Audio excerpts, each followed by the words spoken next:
بسم الله الرحمن الرحيم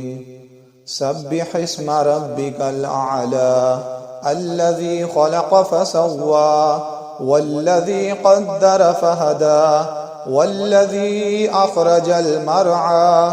فجعله غثاء أحوى سنقرئك فلا تنسى إلا ما شاء الله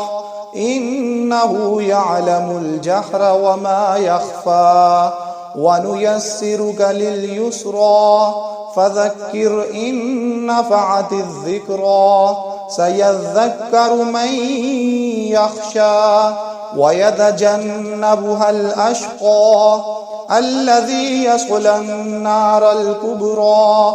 ثم لا يموت فيها ولا يحيا قد أفلح من تزكى وذكر اسم ربه فصلى بل تؤثرون الحياة الدنيا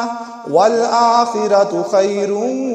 وأبقى إن هذا لفي الصحف الأولى صحف إبراهيم وموسى.